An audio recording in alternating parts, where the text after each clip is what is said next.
जय हिंद दोस्तों। आज के इस क्लास में हम लोग कवर करेंगे पेपर को, ठीक है। आंसर की देखेंगे इस क्लास में किस सेमेस्टर का है, तो ये under graduate first semester examination 2023-24, ठीक है। जो को करिकुलर कोर्स के अंदर आपका एग्जाम हुआ है, communication skills and personality development का, या फिर personality development and communication skills, ठीक है। दोनों एक ही होता है, कोई दिक्कत नहीं है। देखिए इसमें आपका पेपर कोड था PSY 100, ठीक है। इसमें मैं आंसर की आपको बताऊंगा, ठीक है। उत्तर बताऊंगा आपको कि इसमें 50 प्रश्न आपके पूछे थे, कितने प्रश्न सही हुए हैं, ठीक है। 50 में से कितने प्रश्न सही हुए हैं कमेंट बॉक्स में कमेंट जरूर करिएगा। मैं वेट करता हूं आप सभी लोगों का, ठीक है। ये एग्जाम हुआ है 27/1/2024, ठीक है। और जिन्होंने पेपर भेजा है उनका बहुत बहुत धन्यवाद। चलिए देखते हैं इसमें पहला प्रश्न आपका क्या पूछा था। देखिए पहला प्रश्न आपका इसमें पूछा था दोस्तों। पहला प्रश्न है, संप्रेषण शब्द की उत्पत्ति लैटिन शब्द कम्युनिस से हुई है, जिसका अर्थ है, तो इसका अर्थ होता है सर्वनिष्ठ, ठीक है। ऑप्शन नंबर बी करेक्ट था आपका पहले का, ठीक है। इंग्लिश में भी देख लीजिए, जिसे कॉमन कहते हैं, ठीक है। कॉमन कहते हैं, याद रखेंगे। पहले का ऑप्शन नंबर बी करेक्ट था। दूसरा प्रश्न आपका इसमें पूछा था, निम्नलिखित में से, ठीक है। दूसरा प्रश्न आपका क्या है, निम्नलिखित में से मन की कौन सी संरचना आनंद सिद्धांत के अनुसार निर्देशित होती है। तो इसमें दोस्तों आपका फर्स्ट ऑप्शन सही था, ठीक है। ऑप्शन नंबर ए इड यानी आईडी, ठीक है। इसमें प्लेजर प्रिंसिपल्स के बारे में पूछ रहा है, आनंद सिद्धांत के अनुसार निर्देशित होता है, तो इड निर्देशित होता है, जिसे आईडी बोलते हैं इंग्लिश में, ठीक है। तो दूसरे का ऑप्शन नंबर पहला सही था आपका। तीसरा प्रश्न क्या है आपका, समय प्रबंधन रणनीतियों के अंतर्गत शामिल है। तो समय प्रबंधन रणनीतियों के अंतर्गत दोस्तों निगरानी और योजना और लक्ष्य निर्धारण, ये दोनों शामिल है, ठीक है। ऑप्शन नंबर सी आपका करेक्ट था तीसरे का। अगला प्रश्न देखेंगे, चौथा नंबर प्रश्न आपका क्या पूछा था, हर काम करने में देरी क्यों करते हैं। हर काम को करने में देरी क्यों करते हैं, अपर्याप्त संसाधन होते हैं, मैं कहाँ से शुरू करूं, असफल होने से डरना, ये सभी होते हैं, ठीक है। ऑप्शन नंबर डी करेक्ट था आपका चौथे का। अगला प्रश्न देखेंगे क्या पूछा था आपका, प्रश्न नंबर 5 पूछा था दोस्तों आपका। इसमें मैं इसे थोड़ा मैनेज करिए। देखिए प्रश्न नंबर 5 आपका पूछा था, किस शब्द का अर्थ कम महत्वपूर्ण कार्य पर अपना समय बर्बाद करके किसी कार्य को विलंबन करना या स्थगित करना है। बताइए, स्थगित करना है तो इसमें आपका दोस्तों टाल मटोल करके, ठीक है। टाल मटोल आप लोग आम बोलचाल की भाषा में यूज करते हैं, जिसे इंग्लिश में बोलते हैं प्रोक्रेस्टिनेट, ठीक है। प्रोक्रेस्टिनेट बोलते हैं इंग्लिश में, और हिंदी में इसे टाल मटोल बोलते हैं, ठीक है। ध्यान से पढ़ लीजिएगा। पांचवे का ऑप्शन नंबर ए करेक्ट था आपका। अगला प्रश्न देखेंगे, छठवां नंबर प्रश्न आपका क्या पूछा है। देखिए प्रश्न नंबर 6 आपका पूछा है दोस्तों, सभी संचार एक केंद्रीय स्थिति के माध्यम से संचालित होते हैं। एक सदस्य के पास समूह के अन्य सदस्यों की तुलना में अधिक चैनल और अधिक जानकारी होती है, इसे कहा जाता है, तो इसे भैया केंद्रीकृत नेटवर्क कहा जाता है, ठीक है। छठे का ऑप्शन नंबर सी करेक्ट था आपका। अगला प्रश्न देखेंगे, आपका 7वां नंबर प्रश्न क्या पूछा है, बहुत ही इंपॉर्टेंट प्रश्न है ये। इलियट और मैकग्रेगर 2001 के शोध से पहले लक्ष्यों को 3 श्रेणियों में निम्नलिखित के अतिरिक्त वर्गीकृत किया था। तो इसका दोस्तों परिहार लक्ष्य के अतिरिक्त, ठीक है, इन सभी को वर्गीकृत किया है, ठीक है। देखिए परिहार लक्ष्य होता है, लेकिन प्रदर्शन परिहार लक्ष्य होता है, ठीक है। तो ये ऑप्शन नंबर इसको छोड़कर इन सभी को क्या किया है, वर्गीकृत किया है। ये तीनों है, याद रखिएगा, ठीक है। 7वें का ऑप्शन नंबर बी करेक्ट था आपका। चलिए अगला प्रश्न देखते हैं। प्रश्न नंबर 8 क्या पूछा है। देखिए मैंने आपको बोला था ये 100% आपका पूछेगा, ठीक है। और ये हर साल रिपीट होता है ये क्वेश्चन। लक्ष्यों के संदर्भ में स्मार्ट का संक्षिप्त रूप क्या है, SMART का। मैंने काफ़ी अच्छे से एक्सप्लेन करके इसे बताया था, ठीक है। विशिष्ट, मापनीय, प्रांत, परिणाम, केंद्रीय और समयबद्ध होता है, ठीक है। 8वें का ऑप्शन नंबर ए करेक्ट था आपका। अगला प्रश्न देखेंगे, प्रश्न नंबर 9 आपका क्या पूछा है। देखिए प्रश्न नंबर 9 पूछा है दोस्तों, निम्नलिखित में से कौन सा 3 मुख्य प्रकार के लक्ष्यों में से एक नहीं है, बताइए। तो इसमें से जो कार्यवाही लक्ष्य है, ठीक है, ये कार्यवाही लक्ष्य है, ये एक प्रकार का लक्ष्य नहीं है। बाकी इसे याद रखिएगा, आउटकम गोल्स, परफॉर्मेंस गोल्स और प्रोसेस गोल्स, ये तीनों होते हैं। ठीक है, 9वें का ऑप्शन नंबर ए करेक्ट है आपका। ये मुख्य तीनों में से एक लक्ष्य कार्रवाई लक्ष्य नहीं होता है। ठीक है, 9वें का ऑप्शन नंबर ए करेक्ट हो जाएगा आपका। चलिए प्रश्न नंबर 10 देखेंगे आपको क्या पूछा है। किस प्रकार डैश के व्यक्तित्व में अवसाद की संभावना अधिक होती है।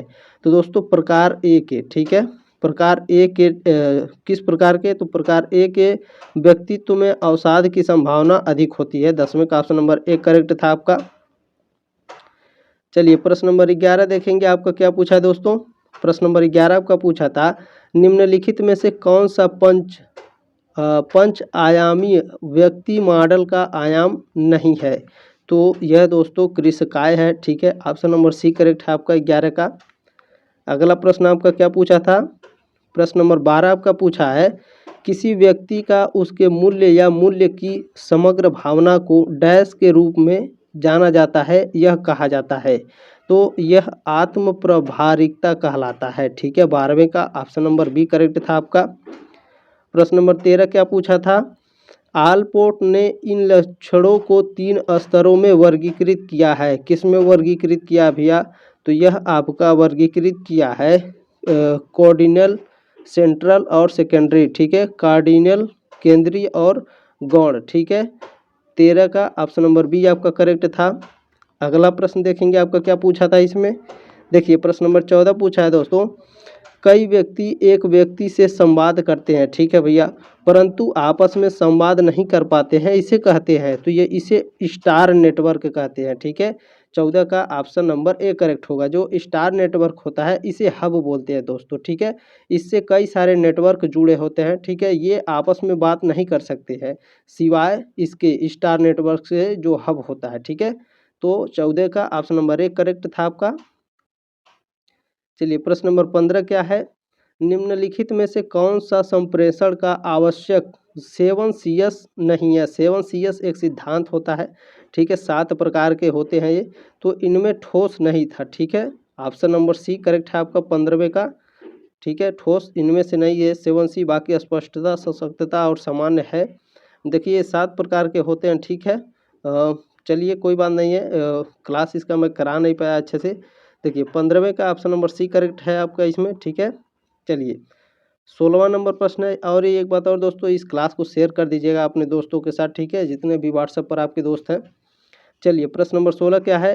निम्नलिखित में से किस मनोवैज्ञानिक ने सभी व्यक्तियों को अंतर्मुखी और बहिर्मुखी में विभाजित किया है। तो यह कार्ल युंग ने किए हैं। ठीक है, ऑप्शन नंबर ए करेक्ट हो जाएगा आपका 16 का। चलिए अगला प्रश्न देखेंगे 17वां नंबर प्रश्न क्या है।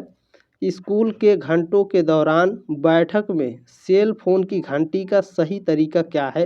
तो वॉल्यूम एकदम कम होनी चाहिए या तो फ़ोन स्विच ऑफ होना चाहिए। ठीक है, तो 17वें का ऑप्शन नंबर 1 करेक्ट हो जाएगा, क्योंकि अगर कंपन होगा दोस्तों तो भी डिस्टर्बिंग होती है। ठीक है, तो वॉल्यूम कम एकदम होनी चाहिए, पता नहीं चलेगा, या तो फिर बंद कर देना चाहिए। ठीक है, 17वें का ऑप्शन नंबर 1 करेक्ट था आपका।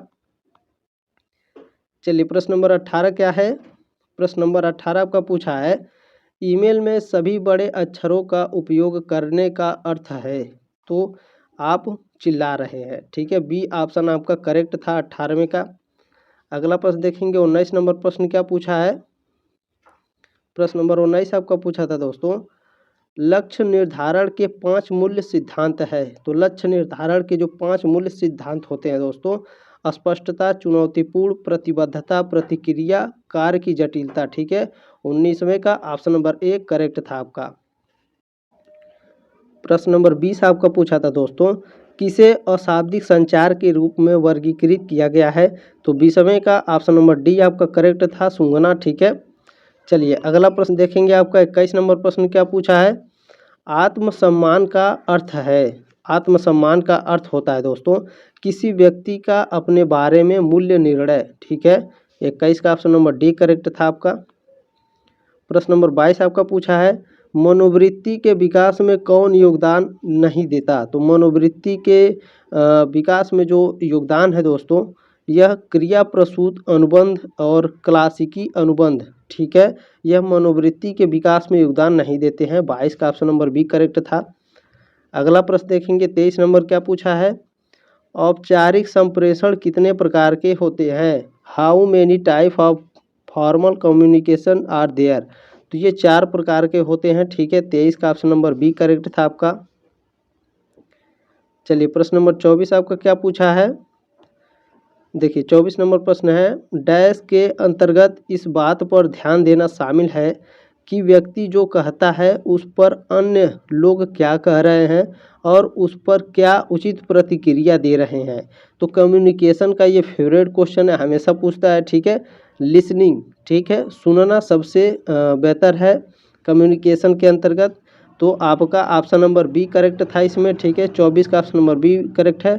सहानुभूतिपूर्वक सुनना के अंतर्गत इस बात पर ध्यान देना शामिल है कि वह व्यक्ति जो कहता है उस पर अन्य लोग क्या कह रहे हैं, ठीक है, और उस बात पर क्या प्रतिक्रिया दे रहे हैं। तो सुनना, लिसनिंग सबसे बेटर होता है कम्युनिकेशन स्किल्स में, ठीक है। चलिए प्रश्न नंबर 25 क्या है?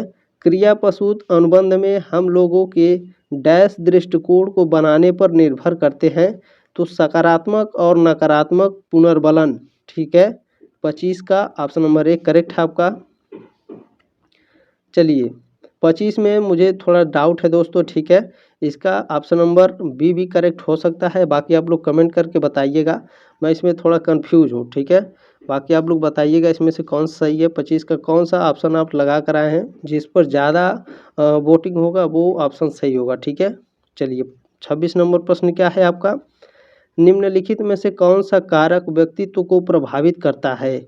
आनुवांशिक और शारीरिक विशेषताएं बिल्कुल करता है, प्रायोगिक कारक ये नहीं करता है, पारिवारिक वातावरण ये करता है बिल्कुल, सांस्कृतिक कारक भी करता है। तो यानी हमारा इसमें से ऑप्शन में दिया है 1, 3 और 4, ठीक है। हम देखेंगे हमारा कौन सा सही होगा इसमें से। तो इसमें हमारा ऑप्शन नंबर डी दिया है, ठीक है। 1, 3 और 4 हमारा सही था, ऑप्शन नंबर डी करेक्ट है आपका। चलिए 27 नंबर प्रश्न क्या पूछा था? व्यक्तिगत विकास गतिविधियों में वे गतिविधियां शामिल है, कौन सी गतिविधियां शामिल है भैया? तो जागरूकता और पहचान वृद्धि, मानव पूंजी का निर्माण, क्षमताओं और क्षमता का विकास, ठीक है। ऑप्शन नंबर डी करेक्ट है, उपरोक्त सभी। चलिए प्रश्न नंबर 28 आपका पूछा है दोस्तों, ईमेल का मतलब है, ईमेल स्टैंड फॉर, यानी ईमेल का फुल फॉर्म आपका पूछा था। तो इलेक्ट्रॉनिक मेल होता है, ठीक है। 28 का ऑप्शन नंबर सी करेक्ट था इसमें। प्रश्न नंबर 29 आपका पूछा था दोस्तों, आत्मविश्वास एक माप है। तो आत्मविश्वास एक सील गुण का माप है, क्योंकि सील गुण ने एक सिद्धांत दिया था दोस्तों, 2 सिद्धांत इन्होंने दिया था, ठीक है। 29 का ऑप्शन नंबर सी करेक्ट है आपका। प्रश्न नंबर 30 है, जाजोनक 1968 के अनुसार मनोवृत्ति कैसे बनती है? तो यह व्यक्तिगत अनुभव से बनती है दोस्तों, ठीक है। 30 का ऑप्शन नंबर डी करेक्ट है आपका। प्रश्न नंबर 31 क्या पूछा है आपका? प्रश्न नंबर 31 पूछा है, किसी निश्चित घटना के बारे में उसके विश्वासों, विकल्पों, ज्ञान या जानकारी के आधार पर कर्मचारी का डैश रवैया मनोवृत्ति के घटक के अंतर्गत आता है। तो यह किसके अंतर्गत आता है? तो यह संज्ञानात्मक रवैया मनोवृत्ति के घटक के अंतर्गत आता है, ठीक है। 31 का ऑप्शन नंबर सी करेक्ट था दोस्तों आपका। प्रश्न नंबर 32 आपका पूछा था, एक औपचारिक संप्रेषण हो सकता है। तो एक औपचारिक संप्रेषण अनिवार्य और सूचक, मैंडेटरी और इंडिकेटिव दोनों होता है, ठीक है। ऑप्शन नंबर सी करेक्ट था 32 का। प्रश्न नंबर 33 पूछा था दोस्तों, आत्मसम्मान आत्ममूल्य की भावना है, ठीक है, जो निर्भर करती है, किस पर निर्भर करती है भैया? तो अपने स्वयं के प्रदर्शन की आत्मधारणा पर निर्भर करती है, ठीक है। 33 का ऑप्शन नंबर सी करेक्ट था आपका। चलिए आगे बढ़ते हैं, प्रश्न नंबर 34 देखते हैं आपका क्या पूछा है। मनोवृत्ति क्या है? तो मनोवृत्ति दोस्तों किसी चीज को देखने का मूल्यांकन या तरीका होता है, ठीक है। 34 का ऑप्शन नंबर डी करेक्ट था आपका। प्रश्न नंबर 35 आपका पूछा था, किसी वेबसाइट पर वेब पेज HTML का उपयोग करके बनाए जाते हैं, ठीक है। पूछ रहा है जो वेब पेज होते हैं HTML का उपयोग करके बनाए जाते हैं, ठीक है। तो ये बिल्कुल सही कह रहा है, ठीक है। ऑप्शन नंबर ए करेक्ट था आपका। 35 का ऑप्शन नंबर ए करेक्ट है, ठीक है। चलिए प्रश्न नंबर 36 क्या है आपका? प्रश्न नंबर 36 पूछा है दोस्तों, उच्च आत्मसम्मान वाले लोग क्या करते हैं भैया, उच्च आत्मसम्मान वाले लोग क्या करते हैं, तो किसी मौजूदा रिश्ते के खत्म होने की संभावना कम होती है, बिल्कुल सही है। दीर्घकालीन स्थिर शुरुआत की अधिक संभावना होती है, बिल्कुल सही है, ठीक है। तो हमारा इसमें ऑप्शन नंबर डी सही हो जाएगा, ठीक है। ए और बी दोनों सही हो जाएंगे। चलिए 37 नंबर प्रश्न क्या है भैया, संचार के प्रमुख तत्व हैं। तो संचार के प्रमुख तत्व क्या हैं, सूचना और समझ प्रसारित करना, एनकोडर और डिकोडर या तो मानव या गैर मानव वस्तुएं, ठीक है। सी वाला है कोई चैनल तो होगा ही, ऑप्शन नंबर डी करेक्ट हो जाएगा, उपरोक्त सभी। चलिए अगला प्रश्न है आपका 38 नंबर प्रश्न है, ग्रेप वाइन शब्द का प्रयोग किसके लिए किया जाता है। तो ग्रेप वाइन शब्द का प्रयोग अनौपचारिक संचार के लिए किया जाता है, ठीक है। 38 का ऑप्शन नंबर बी करेक्ट हो जाएगा। प्रश्न नंबर 39 पूछा है, आनंद अभिव्यक्ति का एक उदाहरण है डैश संचार। तो इसका ऑप्शन नंबर सी करेक्ट था, अशाब्दिक संचार हो जाएगा भैया, ठीक है। आनंद अभिव्यक्ति का एक उदाहरण है किसका, अशाब्दिक संचार का उदाहरण है, ठीक है। प्रश्न नंबर 40 क्या पूछा था आपका, प्रश्न नंबर 40 पूछा था, निम्नलिखित में से कौन कम आत्मसम्मान वाले लोगों की विशेषता नहीं है। तो श्रेष्ठता बोध होना, ठीक है। 40 का ऑप्शन नंबर ए करेक्ट था आपका। प्रश्न नंबर 41 क्या है, निम्नलिखित में से कौन सा एक आत्मविश्वासी व्यक्ति का गुण है। तो यह दोस्तों प्रतिबद्धता, ठीक है, कमिटमेंट होता है, कमिटमेंट, ठीक है, प्रतिबद्धता आत्मविश्वासी व्यक्ति का गुण होता है, कमिटमेंट व प्रतिबद्धता जिसे बोलते हैं, ठीक है। 41 का ऑप्शन नंबर सी करेक्ट हो जाएगा आपका। प्रश्न नंबर 42 पूछा था, यूट्यूब इंस्टाग्राम फेसबुक प्रकार है, किसके प्रकार है भैया। तो यह आपके जनसंचार के प्रकार है, ठीक है। चलिए 42 का ऑप्शन नंबर ए करेक्ट था आपका। प्रश्न नंबर 43 पूछा है, बिन्सवागर, ठीक है, बिन्सवागर 1990 के अनुसार 3 विशेषताएं हैं, ठीक है, जो लक्ष्य उन्मुख व्यवहार को वर्गीकृत करती हैं। तो ये इस प्रश्न को दोस्तों मैंने इंटरनेट पे बहुत खोजा, ठीक है, करीब करीब मुझे इसमें 15 मिनट लग गए हैं खोजने में, ठीक है। बहुत ही क्रिटिकल ये सिचुएशन ऐसा हो गया था कि इसका उत्तर मैं नहीं दे पा रहा था, ठीक है। तो इसका ऑप्शन नंबर 43 का बी है, ठीक है, स्वनियमन, ठीक है। जो स्वनियमन है, इसके अतिरिक्त दोस्तों जो बिन्सवागर हैं इन्होंने तीन विशेषताएं बताई हैं, कौन कौन सी, स्वपीढ़ी, सेल्फ जनरेशन, ठीक है, वैल्यू सिग्निफिकेंस यानी मूल्य महत्व, और गोल कैजुएशन लक्ष्य कारण, ठीक है, कैसन होते हैं, कैजुएशन बोलते हैं, ठीक है। इसमें से दोस्तों स्वपीढ़ी, मूल्य महत्व और लक्ष्य कारण, ये बिन्सवांगर के 3 विशेषताएं हैं, इसको छोड़ करके स्वनियमन को, ठीक है। 43 का ऑप्शन नंबर बी करेक्ट था आपका।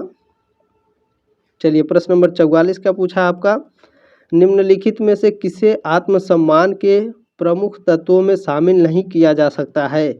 किसे शामिल नहीं किया जा सकता भैया, आत्मधारण को, ठीक है, सेल्फ प्रिसेप्शन को, ठीक है, ठीक से दिखाई भी नहीं दे रहा, ठीक है, कोई बात नहीं। 44 का ऑप्शन नंबर बी करेक्ट था आपका। अगला प्रश्न देखेंगे 45 नंबर क्या है, प्रश्न नंबर 45 पूछा था, आत्मविश्वास की कमी या कमी की भावना पैदा होती है, कब होती है भैया, तो उदासीनता, ठीक है, उदासीनता होती है, उदासीनता। 45 का ऑप्शन नंबर बी करेक्ट है आपका। चलिए अगला प्रश्न देखते हैं 46 नंबर क्या पूछा है, मैं इसे थोड़ा छोटा करता हूँ, ठीक है। 46 नंबर प्रश्न आपका पूछा था, विलियम जोन्स 1892 ने पदानुक्रम के 2 स्तरों के साथ स्वयं के कई आयामों की पहचान की है, ये है, तो ये कौन सा है, तो 46 का दोस्तों ऑप्शन नंबर बी करेक्ट था, I self and me self, ठीक है, ऑप्शन नंबर बी करेक्ट है आपका, मैं स्वयं और मुझे स्वयं। 46 का ऑप्शन नंबर बी करेक्ट है। चलिए आगे बढ़ते हैं, 47 नंबर प्रश्न क्या है, आत्मविश्वासी व्यक्ति के बारे में निम्नलिखित में से कौन सा सत्य नहीं है। तो दोस्तों आत्मविश्वासी व्यक्ति दूसरों को ऊपर उठाता है, ठीक है, यह आत्मविश्वासी व्यक्ति का बारे में सत्य कथन नहीं है, ठीक है। 47 का ऑप्शन नंबर बी करेक्ट है आपका। चलिए प्रश्न नंबर 48 क्या पूछा था, देखिए मनोवृत्ति हो सकती है, तो मनोवृत्ति दो प्रकार की होती है, एक पॉजिटिव निगेटिव और दूसरी होती है अस्पष्ट और अस्पष्ट। ठीक है, 48 का ऑप्शन नंबर बी करेक्ट था आपका दोस्तों। प्रश्न नंबर 49 क्या पूछा था? देखिए प्रश्न नंबर 49 पूछा आपका उच्च आत्मसम्मान वाले लोग। तो उच्च आत्मसम्मान वाले लोग दोस्तों, उच्च आत्मसम्मान वाले लोग वे कम आत्मसम्मान की तुलना में अपनी नौकरी से कम संतुष्ट होते हैं। ठीक है, 49 का ऑप्शन नंबर ए करेक्ट था आपका। चलिए प्रश्न नंबर 50 आपका क्या पूछा था? देखिए प्रश्न नंबर 50 पूछा है फोटो प्रकाशित करते समय आपको निम्नलिखित बातों का ध्यान रखना चाहिए। प्रकाशित मतलब यानी आप सोशल मीडिया या फिर कहीं पर भी आप अगर किसी का फ़ोटो आप साथ में लिए हैं, अगर सोशल मीडिया या फिर किसी कहीं पर भी अगर फ़ोटो डालेंगे तो किन बातों का ध्यान रखना चाहिए? तो ऑप्शन नंबर डी इसमें करेक्ट था, उपरोक्त सभी। ठीक है, इसको मैंने सॉल्व कराया था पेपर में भी, जो मॉडल पेपर में कराया था। ठीक है, तो दोस्तों बताइएगा कमेंट करके 50 में से कितने प्रश्न आपके सही हुए हैं। ठीक है, अगर आपको कोई भी प्रश्न गलत लगता है तो उसे कमेंट जरूर करें। ठीक है, कमेंट करके बताइएगा ताकि और भी जितने स्टूडेंट हों उस पर चर्चा हो सके। मैं सभी के कमेंट का रिप्लाई करता हूं। ठीक है दोस्तों, मिलते हैं नेक्स्ट क्लास में, तब तक के लिए जय हिंद, वंदे मातरम।